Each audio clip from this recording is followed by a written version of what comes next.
오늘 우리가 함께 읽은 말씀은 바로의 꿈을 해석했던 그 요셉이 7년의 풍년과 7년의 흉년을 하나님께서 정하셨다라고 말씀하셨었는데, 정말 그 말대로 7년의 풍년이 끝나고 7년의 흉년이 시작된 지 얼마 지나지 않아서 그 어려움을 겪고 있었던 애굽 백성의 모습을 묘사하고 있습니다. 본문 13절을 우리가 함께 읽어보겠습니다. 13절입니다. 기근이 더욱 심하여 사방에 먹을 것이 없고 애굽 땅과 가나안 땅이 기근으로 황폐하니. 아멘. 애굽 백성들은 기근이 시작되고 이 흉년이 시작되었지만 조금만 더 버티면 나아지겠지, 조금만 버티면 이제 해결되겠지라고 생각을 하면서 버텼는데 그 흉년이 쉽사리 끝나지가 않았고 7년간 연속으로 이렇게 이어지다 보니까 온 땅은 매년 더 점점점 황폐해져 갔습니다. 바로의 꿈을 통해서 계시되었던 그 7년의 흉년은 요셉이 해석했던 것처럼 이전 7년간의 그 풍년을 완전히 잊어버릴 정도로, 그럴 정도로 혹독하고 극심하게 지속되었습니다. 애굽만이 아니라 온 세상에 먹을 것이 없고 애굽 땅과 가나안 땅도 황폐해졌습니다. 하지만 애굽 땅에는 비축해 두었었던 그러한 곡식이 있었는데, 그것은 요셉이 바로의 꿈을 해석하고 바로에게 제안했었던 그대로 풍년 때의 흉년을 대비해서 식량을 미리 창고에 비축해 두었었기 때문입니다. 우리가 여기서 주목해 보아야 하는 것은 바로 요셉의 준비성입니다. 애굽 백성들은 준비성이 없었었기 때문에 7년 동안의 그 풍년이 들었을 때 식량을 비축하기는커녕 오히려 흥청망청 소비하면서 살았는데, 그 결과 환란이 닥치게 되었을 때 극심한 어려움에 빠지게 되었습니다. 하지만 반대로 바로에게 꾸게 하신 그 하나님의 꿈을 해석했었던 그 요셉은 7년의 풍년과 7년의 흉년은 반드시 이루어진다라는 그 확신과 함께 7년의 풍년의 때에 7년의 흉년을 철저하게 준비했는데, 이러한 준비성 덕분에 그는 수많은 사람들의 영혼과 육신을 구원할 수 있었습니다. 사실 인생이 평안할 때 아직 발생하지도 않은, 그리고 발생하지 않았으면 하는 그 어려움의 때를 준비하는 것은 어찌 보면 미련해 보이고 필요 없어 보이기까지 합니다. 그러나 그 준비된 것들은 어려움이 닥쳐왔을 때 그 어려움을 능히 이겨낼 수 있도록 하는 큰 힘이 되는데, 경제적으로 여유가 있을 때는 어려운 때를 준비하고 또 젊었을 때에는 노후를 준비해야 하는 그러한 이치입니다. 물론 우리의 인생이 아무리 내가 열심히 준비하고 내가 대비한다고 하더라도 하나님께서 간섭하시기 시작하면 우리의 힘과 지혜와 능력으로 쌓은 모든 것들은 무너질 수밖에 없지만, 그럼에도 불구하고 우리는 평안의 때에 하나님께 기도하며 나의 힘과 지혜와 능력으로 나의 미래를 준비하는 것이 아니라 하나님이 부어주시는 지혜와 능력을 통해 나의 미래를 대비할 수 있어야 합니다. 특별히 나아가 우리는 이 땅에서 기회가 주어지는 이때에 마지막 때에 있을 최후 심판을 준비할 수 있어야 합니다. 신약 성경의 마지막 책인 요한계시록에 보면 너무나도 분명하게 최후 심판에 대해서 이야기를 하고 있습니다. 그리고 분명한 것은 이 하나님께서 말씀하신 최후 심판에 대한 경고는 애굽에 대한 7년의 대흉년 경고와 마찬가지로 반드시 실현될 것이다 라는 사실입니다.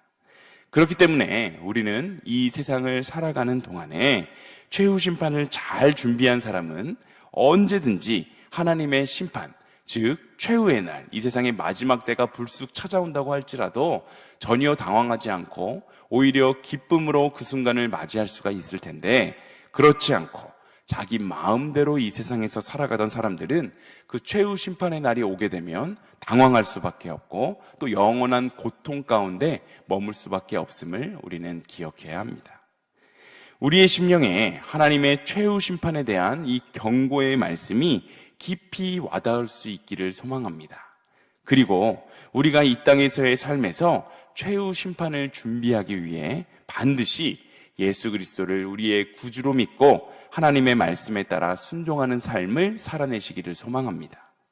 노아의 대홍수 당시의 사람들은 그 노아의 경고에도 불구하고 홍수 심판을 준비하지 않고 오히려 노아를 미친 사람 보듯이 취급했는데 결국 그들은 모두 멸망했고 오직 하나님의 말씀에 순종하였던 그 노아와 노아의 가족들만이 구원을 얻을 수 있었습니다. 우리의 삶에는 분명 최후의 심판이 있음을 기억하며 요셉이 하나님의 지혜를 통해 미래를 준비했었던 것처럼 평안의 때에 미래를 준비하고 또 이 땅에서의 삶을 살아가면서 하늘에서의 삶을 미리 준비할 수 있는 일신교회의 모든 성도님들이 다 되시기를 소망합니다. 애굽 땅에는 하나님의 사람 요셉 덕분에 미리 비축해 두었던 식량이 있긴 했지만 그 식량을 사기 위해서는 애굽 사람들도 무상으로 제공받을 수 있는 것이 아니라 돈이 필요했습니다. 그런데 기근이 오랫동안 지속되자 사람들에게는 더 이상 돈이 남아있지 않게 되었고 기근이 끝나려면 앞으로도 얼마나 남았는지 전혀 상상조차 할 수 없는데 돈이 없어서 식량을 살 수 없는 그 위기의 상황에 봉착하게 되고 맙니다. 본문 15절을 우리가 함께 읽어보겠습니다. 15절입니다. 애굽 땅과 가나안 땅에 돈이 떨어진지라 애굽 백성이 다 요셉에게 와서 이르되 돈이 떨어졌사오니 우리에게 먹을 거리를 주소서. 어찌 주 앞에서 죽으리이까. 아멘. 지금 백성들은 요셉을 찾아와서 돈이 다 떨어졌지만 양식을 좀 달라라고 요청하고 있습니다. 그렇지 않으면 어차피 굶어 죽게 될 것이니까 이제 2판 4판이었습니다. 그러자 요셉은 그들이 소유하고 있는 가축을 가지고 오면 내가 그 가져온 가축만큼 이제 곡식을 제공하겠다라고 말하는데 보기에 따라서는 요셉이 이 기근을 이용해서 백성의 재산을 갈취하는 그러한 악한 관리처럼 보이기도 합니다. 하지만 사람들도 굶어 죽게 될 그 상황에 아무런 조치 없이 가만히 있게 되었다면 가축 역시 죽게 될 것이 분명했기 때문에 요셉이 취한 이 조치는 사람과 가축의 생명을 모두 살리는 굉장히 지혜로운 선택이었습니다.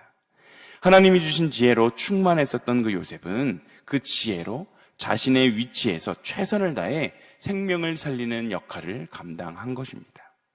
몇 해가 조금 더 지나자 백성들은 이제 소유하고 있는 가축도 남지 않은 극한의 상황에 이르게 됩니다. 사람들은 이제 자신의 몸과 자신의 토지밖에 남지가 않았으니까 자기들을 종으로 삼고 양식을 달라라고 지금 요셉에게 부탁을 하고 있는데 그러자 요셉은 백성들의 토지를 모두 사서 그 바로의 소유로 삼게 됩니다. 이것은 토지의 국유화를 의미하는데 요셉은 이 토지의 국유화를 실시한 후에 백성을 성읍의 여러 곳에 분산을 시켜서 나라의 토지를 일구며 또한 그곳에서 얻게 되는 수확의 일부를 나라에 내고 나머지를 통해서 자신의 삶을 이루어갈 수 있도록 영위하며 살아갈 수 있도록 조치하였습니다. 토지 공개념을 토대로 강력한 계획 경제를 실시하게 된 것입니다. 다만 애굽의 종교적인 특성을 감안해서 제사장들의 그 토지는 수용하지 않았는데 그래서 제사장들의 토지 외에 모든 땅은 바로의 소유가 됩니다. 물론 모든 백성이 애굽 왕실의 소장농처럼 전락해버렸다라고 비판하는 사람들이 있을 수도 있겠지만 사실 요셉의 이러한 판단으로 인해서 모든 백성이 이제는 각자의 생존을 걱정하지 않아도 되는 그러한 상황을 맞이하게 된 것입니다. 이제는 바로가 모든 백성의 생존을 책임질 것이기 때문에 아무리 기근이 심해도 아무리 더욱더 심한 고통과 기근의 순간이 온다고 할지라도 백성들은 이제 걱정하지 않으며 살 수 있게 된 것이었습니다. 하나님의 지혜로 요셉은 모두가 살 수 있는 그러한 길을 찾아내고 그러한 길을 실천에 옮겼습니다. 특별히 이 대목에서 우리가 주목해 보아야 하는 요셉의 특징은 그는 지혜로웠을 뿐만이 아니라 맡은 일에 최선을 다하는 아주 성실한 사람이었다라는 사실입니다. 그는 보디발의 종이었을 때나 옥에 갇혔을 때에 주변 사람들에게 성실함으로 인정을 받았는데, 만약 그가 자신의 일에 최선을 다하는 그러한 사람이 아니었다면 그는 결코 주목받는 삶을 살 수 없었을 것입니다. 시간이 지나서 그가 애굽의 총리가 되고 사람들이 기근으로 고통받는 상황이 되자 그의 성실함은 더욱더 빛을 발했습니다. 사람들이 돈과 토지 그리고 노동력으로 양식을 구하기 원했을 때 요셉은 그들에게 비축해 두었던 그 곡물들을 팔았고, 백성들에게 더욱더 심해지는 그 기근 가운데서도 삶을 살아갈 수 있도록 이렇게 배려를 해주었습니다. 나아가 요셉은 애굽 전 지역을 새롭게 나누고 사람들을 이주시키면서 수확한 그 곡물에 대한 세법을 만드는 국가 사업까지도 감당했습니다. 그는 이 거대한 과업을 특유의 성실함으로 이루어내었는데, 이처럼 세상에 하나님의 복을 나누는 것은 자기의 일상의 자리, 자신의 생업의 자리에서 자기에게 맡겨진 그 모든 일들에 최선을 다하는 성실함에서 시작된다라는 것을 우리는 기억해야 합니다. 누가복음 16장 10절은 이렇게 이야기합니다. 지극히 작은 것에 충성된 자는 큰 것에도 충성되고 지극히 작은 것에 불의한 자는 큰 것에도 불의하니라. 아멘. 주님께서는 제자들에게 지극히 작은 일에 충성하는 자가 큰 일에도 충성한다라고 가르치셨습니다. 그렇다면 요셉이 작은 일에 충성하며 매일의 삶에 최선을 다했었던 그러한 이유는 과연 무엇이었을까요? 자신이 감당해야 하는 그 직무, 자신이 감당해야 되는 그 일상의 자리에서의 모든 일들을 하나님께서 나에게 맡겨주신 사명이다라고 생각했기 때문입니다. 그는 삶에 주어진 자기의 일에 아주 성실하게 임함으로써 신앙의 진실성을 자신의 삶으로 증거해 내었습니다. 그것은 오늘을 살아가는 우리의 삶에도 동일하게 적용할 수 있습니다. 우리는 하나님께 작은 것에서 충성함을 통해서 보이지 않는 하나님을 거룩하게 구별된 삶으로 하나님을 믿지 않는 사람들에게 보여줄 수 있어야 합니다. 무슨 일이든 죽게 하듯 최선을 다할 때 세상에 선한 영향력을 미칠 수 있게 되는 것입니다. 어제는 어린이 주일이었습니다. 어린이 주일을 맞이해서 우리 아이들에게 기쁨을 주기 위해서 많은 교역자들과 또 교사들이 밤낮으로 고민하며 우리가 계획을 했었습니다. 저는 이런 행사를 할 때마다 우리 선생님들, 특별히 교육부의 일 최일선에서 앞장서시는 부장님들을 통해서 큰 감동을 받습니다. 저야 굵직한 돈이 들어가고 그냥 큰 계획들을 세워나가면서 선생님들에게 알려드리고 하지만 우리 부장님들은 그런 것들을 도와주시는 것들은 당연하고 일일이 작은 것들, 아주 세부적인 것들까지도 염두하고 고민하시면서 굉장히 최선을 다해서 섬기십니다. 하다못해 아이들이 어제 하고 다녔었던 그 머리띠도 머리띠 몸체만 사시고 그 머리띠 위에 달려있는 것들은 일일이 디자인하셔서 인쇄하시고 자르시고 코팅하시고 붙이시고, 저 같으면 그냥 안 하고 말지 이렇게 할 수 없을 것 같은데 굉장히 토요일에도 새벽 예배 마치시고 집에도 들어가지 않으시고 그 저녁 늦은 시간까지 많은 선생님들 함께 나오셔서 그렇게 열심히 최선을 다해 작은 일에 순종하는 모습을 통해 저는 굉장히 큰 감동을 느끼게 되었습니다. 또한 그러한 모습을 통해서 사실 이렇게 주차장에서 아이들 넓은 공간에서 이렇게 행사를 해야 하는데 그 우천 때문에 우리가 미리 교육관의 모든 것들을 활동을 옮기게 되었었는데 그 교육관에서의 활동이 과연 아이들에게 기쁨을 줄 수 있을까 하는 먼저는 걱정이 들었었지만 우리 선생님들 토요일에 나오셔서 그렇게 애쓰고 작은 일에 순종하는 모습을 보았을 때 이것은 보지 않아도 이미 크게 성공하고 아이들에게 큰 기쁨을 줄 수 있겠구나 확신할 수 있는 마음이 들었었습니다. 물론 어제 아이들이 그 전해에 바깥에서 이렇게 활동했을 때보다 더욱더 기뻐하고 행복해하는 아름다운 모습을 볼 수 있었습니다. 작은 것에 순종했었던 우리 선생님들의 모습을 통해 우리 아이들 한 명 한 명이 행복함을 느끼는 모습을 통해 하나님의 나라를 보게 되었습니다. 요셉은 하나님이 주신 그 지혜로 죽음의 위기에 놓인 수많은 사람들의 생명을 구했습니다. 하나님은 요셉이 오랜 흉년 기간을 준비할 수 있게 하셨고, 요셉은 그러한 하나님의 뜻에 순종해서 사람들을 기근에서 살리는 그러한 수고를 아끼지 않았습니다. 일찍이 하나님은 아브라함을 부르시고 너는 복이 될지라 라고 하시면서 모든 족속이 그의 덕을 입게 될 것을 예언하셨는데, 바로 그 하나님의 약속이 요셉의 삶을 통해 성취된 것입니다. 요셉은 하나님이 주신 그 복이 자기에게만 머물고 끝나는 것이 아니라 주변 사람들에게 흘러가야 되는 것을 너무나도 잘 알고 있었는데, 자신에게는 다른 사람의 생명을 구해야 하는 그러한 사명이 주어졌음을 잘 알고 있었습니다. 그래서 그는 형들을 만났을 때에도 그들을 오히려 안심시키면서 하나님이 당신들의 생명을 살리시려고 나를 애굽으로 보내신 것이다 라고 당당하게 말할 수 있었습니다. 그리고 그러한 확신은 극심한 기근 가운데에서도 여전히 이어졌는데, 사람들은 요셉의 지혜로 인해서 자신들의 생명까지도 보존할 수 있었습니다. 여러분, 하나님은 우리 일신교회 공동체가 요셉과 같이 사명에 깨어 있기를 원하십니다.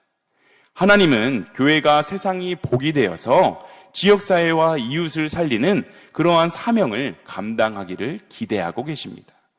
요셉이 자신의 사명을 잊지 않고 최선을 다해서 생명을 구원했었던 것처럼 우리 교회도 생명을 구하는 일에 최선을 다해야 할 것입니다.